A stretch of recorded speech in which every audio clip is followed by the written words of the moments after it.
नमस्कार, राम राम दोस्तों में आप सबका स्वागत है। भाई साहब, भारतीय आईटी इंजीनियर्स का दुनिया भर में बोलबाला है, लेकिन अपने भारत में, जी हाँ भैया जी, आज़ादी के बाद भारत की इलेक्ट्रॉनिक्स इंडस्ट्री को कौन चला रहा है जानते हैं आप? केवल 4 देश, और ये 4 देश थे ताइवान, जापान, कोरिया और चीन। जी हाँ, ये मिचमिची आंखों वाले चीन के भरोसे भारत इतने साल बैठा रहा, और ये चीन भारत से ही अपना सारा व्यापार करके भारत के ही खिलाफ षड्यंत्र करता रहा। और कहते हैं ना, जब जागे तब सवेरा।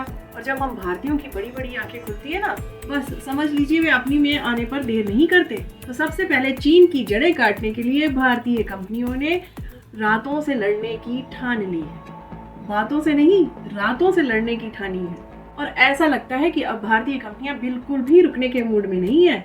इसीलिए तो धड़ाधड़ कंप्यूटर कंपोनेंट्स डेवलप किए जा रहे हैं, और जिनका कमर्शियल प्रोडक्शन भारत में जल्दी ही स्टार्ट होने वाला है। और ऐसे में ही पर्सनल कंप्यूटर को लेकर एक जबरदस्त खबर आपके सामने लेकर आई हूँ। भाई साहब, नोएडा की सहस्त्र इलेक्ट्रॉनिक्स सॉल्यूशन कंपनी देश का पहला कंप्यूटर मदरबोर्ड डिजाइन कर चुकी है, और इसी नवंबर में इसका कमर्शियल प्रोडक्शन भी शुरू हो जाएगा। और उम्मीद है कि जनवरी तक यह लोगों के उपयोग में भी आने लगेगा। ऐसे में चीन को उसने दिखा दिया कि जहां मुर्गा बोलता नहीं है, वहां भी सवेरा होता है।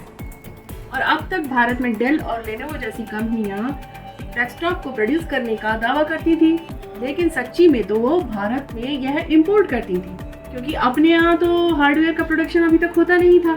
तो भाई साहब, ये सहस्त्र का जो मदरबोर्ड है वो इंटेल के 13 जनरेशन चिपसेट के अराउंड डेवलप किया गया है और डिजाइन किया गया है। और भैया जी, अब तो ये कंपनी देश के हर छोटे बड़े पीसी मैन्युफैक्चरर से बात करने में लगी हुई है।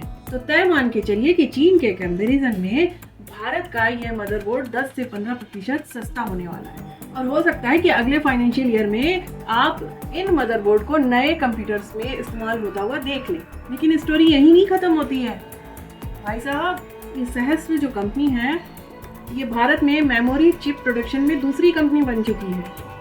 ऐसे टाइम पर जब दुनिया की बड़ी बड़ी कंपनियां भारत के इंसेंटिव स्कीम्स का फायदा उठाकर भारत में आना चाहती हैं, उस वक्त पर सहस्त्र ये चिप अपनी सामने लेकर आई है। अब आप में से कुछ जानकार तो कहेंगे कि पूरी दुनिया में 15% डेस्कटॉप का जो मार्केट है वो नीचे गिर रहा है। तो ऐसे में भारत में डेस्कटॉप के क्षेत्र में आना क्या सही होगा? ठीक नहीं होगा। यही कहेंगे, बात तो सही है। भारत के पीसी मार्केट को लेनोवो, असूस जैसी कंपनियां डोमिनेट कर रही हैं भैया जी। तो ये सारी कंपनियां तो भारत को एक मार्केट की तरह देखती हैं, लेकिन डेस्कटॉप मार्केट के गिरने के बावजूद भारत में 1 करोड़ 20 लाख डेस्कटॉप हर साल बेचे जा रहे हैं। अब कर लो बात, ये कोई छोटा मोटा आंकड़ा है नहीं ना। और अनुमान तो ये है कि 2028 तक भारत में इसकी वैल्यू मार्केट 2.2 बिलियन तक होने वाली है। तो इतना बड़ा मार्केट क्या भारतीय कंपनियां छोड़ दें? भारत क्या 2.2 बिलियन डॉलर दूसरे देशों को दे देगा? नहीं ना। हाँ, ये बात अलग है कि भारत में भी अब कई लोग डेस्कटॉप की जगह लैपटॉप यूज कर रहे हैं, लेकिन इसके अलावा इंडोनेशिया, वियतनाम, बांग्लादेश जैसे देश हैं जहाँ की अभी भी लैपटॉप नहीं यूज हो रहा है बल्कि डेस्कटॉप यूज हो रहा है। तो वह एक भारत के लिए बहुत बड़ा मार्केट है, और यहाँ आईटी इंडस्ट्री बूम कर रही है। तो सहस्त्र जैसी कंपनियों के लिए यह मार्केट एक अपॉर्चुनिटी की तरह देखा जा सकता है भाई साहब। और भारत सरकार इंपोर्टेड हार्डवेयर पर ऑलरेडी प्रतिबंध लगा चुकी है, तो ऐसे में यह चीन के मदरबोर्ड को कड़ी टक्कर दे सकता है। ये अलग बात है कि अभी भी हम मार्केट में चाइना की बराबरी करने से कोसों दूर हैं, लेकिन एक कदम उठाने से ही अगले कदम का हमारा निश्चय होता है कि हमने एक कदम पहला उठाया है तो दूसरा कदम भी जरूर उठेगा।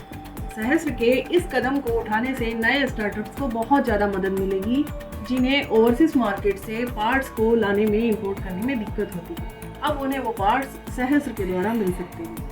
तो दोस्तों, आपको ये जानकारी कैसी लगी? अगर मेरा वीडियो आपको पसंद आया तो इसे शेयर जरूर कीजिएगा, और मेरे चैनल को सब्सक्राइब कीजिएगा, साथ ही बेल आइकन बटन भी जरूर दबाइएगा, और हाँ, कमेंट जरूर कीजिएगा। आपके कमेंट्स हमारे लिए बहुत वैल्यूबल हैं। तो लेती हूँ मैं यही विराम, आपको कह के राम राम।